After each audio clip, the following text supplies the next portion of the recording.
ご視聴いただきありがとうございます。忙しくなりつつあるサラリーマンのあずぱんです。今回のテーマは希望モデルの優先度についてです。欲しい腕時計はたくさんあっても買える本数は限られます。ロレックス5本を含む6本の腕時計を保有している私が欲しい腕時計から買いたい腕時計を選んでいく話をしてみたいと思います。私が腕時計購入の過程で一番悩む時期です。この作業をしていく中で自分が本当に必要で欲しい時計が見つかります。動画の進行はゆっくりですが、気に入っていただけたら高評価とチャンネル登録をお願いします。前回は私が欲しい腕時計をブランド関係なくリストに分けてメモしている話をしました。この状態でブティックに行ってもいいのですが、店員さんにどの話をメインにするかで店員さんの提案も変わってしまいます。また、時間があったとして全ての話をした上で店員さんに決めてもらった場合、自分の中で優先度が低い時計になってしまうかもしれません。私が動画を作成している目的の一つは、見ていただいた方に納得して腕時計を手にしてもらうことです。もしくは自分が購入した腕時計が正しかったと思ってもらえることです。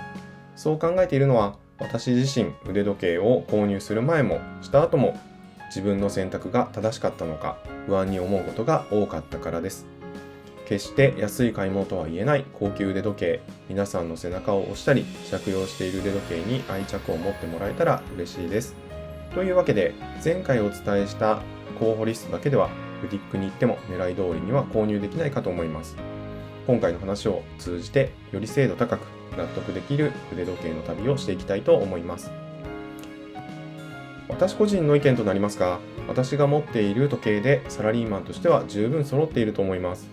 次に購入するのであれば、必要ないけれど欲しい時計、例えば前回紹介したドレス系や持っていない機構、異素材、チェンタモデル、家族用になると思います。この中で優先度を決めていきます。まず最初に自分だけの判断で購入できればいいのですが、家計のこともあるので複合的に判断すると家族用は外せません。自分の腕時計ライフをより良いものにするためにも家族の協力が必要です。腕時計だけで考えていれば、いずれ腕時計が手に入りますが、実際は家具や家電、旅行やファッションも考えておかなければなりません。購入の優先度というよりかは大切にしたいところでもあります。独身だったら思うようにできたのにと思う日もありますが、それは内緒にしておいてください。具体的なモデルについても妻と話をしてみました。今、妻が持っているのがデイトジャストなので、よりカジュアルに着用できる時計があれば嬉しいそうです。このままだと候補が多すぎるので、もう少し踏み込んで話をしました。妻にとって優先度が高いのはサイズとカラーのようでした。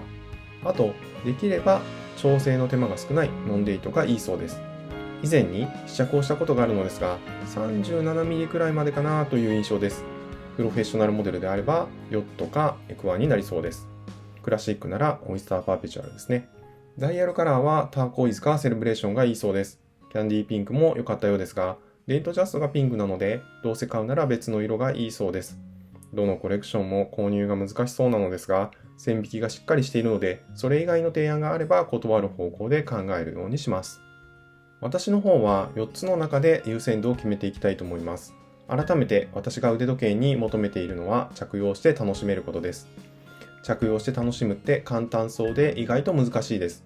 例えば、防水や耐磁性を心配していると日常使いが不安になります。また、100万円を超える腕時計なので落下したりぶつけたりすることが不安だと時計のことしか考えられません。先日、サウナでサブマリーナデートをしている人を見かけました。私にはできないことですが、しっかり着用して楽しんでいる姿は羨ましかったです。サウナのロッカーに置いておく不安を考えれば、着用した方が安心だっただけかもしれません。私の理想は着用していることを忘れる存在でありながら、着用している自分を想像した時に幸せになれる時計です。デイトジャストをしたサラリーマンになりたかったし、スカイドエラーをしているサラリーマンになりたいです。平日はデイトナをしてパンケーキを食べたいし、サブマリーナをしてお寿司屋さんに行きたいです。面白いことなのですが、毎日腕時計をして思うことは、自分が着用している姿を自分で見る機会は少ないということです。だから自分が幸せだったと感じられる瞬間は、身近にいる人に褒められたり、撮った写真を見返した時なんですよね。写真に自分の笑顔とお気に入りの腕時計が写っていた時は、買ってよかったなと思える瞬間です。6本の腕時計を保有しており、万能型の時計も多い中、どんな着用シーンも困っていません。正直に言うと、スカイドエラーやデイトナを追いかけていた時ほどモチベーションは高くないと思います。では、YouTube のために腕時計を購入したいのかといえばそうではありませんし、実際に次の時計を購入したいという気持ちはあります。今私が向かっている方向としては、今のラインナップを超える腕時計探しと、自分を新しい場所に連れて行ってくれる腕時計探しです。春になり気分も上がってきましたが、日常の仕事に嫌気がさす場面もあります。そんな自分のモチベーションを上げるためにも、自分がワクワクする腕時計探しをしたいと思っています。今のラインナップを超える腕時計探しであれば、やはり異素材がメインになりそうです。ロレックスで考えるのであれば、ステンレス素材がベースだと、スカイドエラー、デイトナよりも欲しいコレクションはありません。価格帯から考えると、ステンレスモデルの次に考えるのはコンビモデルかと思います。意見が分かれるとこですが、私はどちらかといえば、本体やブレスの色が統一されている方が好みです。そう考えると、金無垢を検討し始めることになるのですが、予算的にも厳しいところです。革ベルトやオイスターフレックスタイプでも400万円台になるので、今持っている腕時計を全て保有しつつ加えるのは難しそうです。可能性として考えているのは、ヨットマスター42のチタンモデルです。金額的にも可能な範囲になってきます。ムーブメントの新鮮さはありませんが、素材を楽しむのは面白そうです。異素材に関してはブティックで話を聞きながら検討してみたいと思います。自分を新しい場所に連れてってくれる腕時計探しであれば1908に惹かれる部分があります。テレワークも多く、出社時はジャケットスタイルが多い私はドレス系の出番はあんまり多くありません。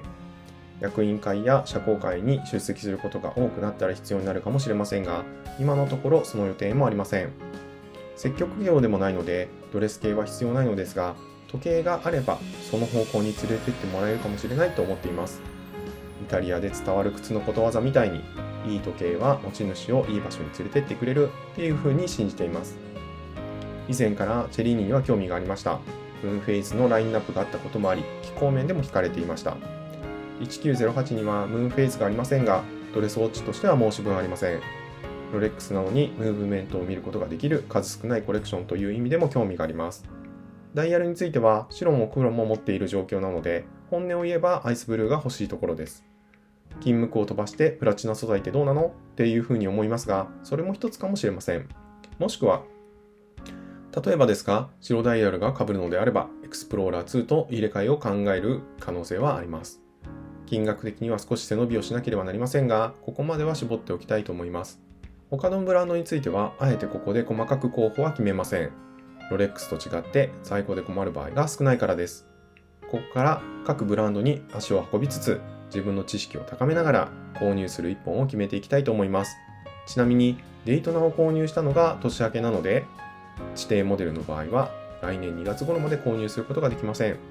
腕時計の出会いはいつも突然なのでどうなるか分かりませんが、進捗をお伝えしつつ状況を共有していきたいと思います。なりたい自分になれる腕時計探しを一緒に楽しんでみてください。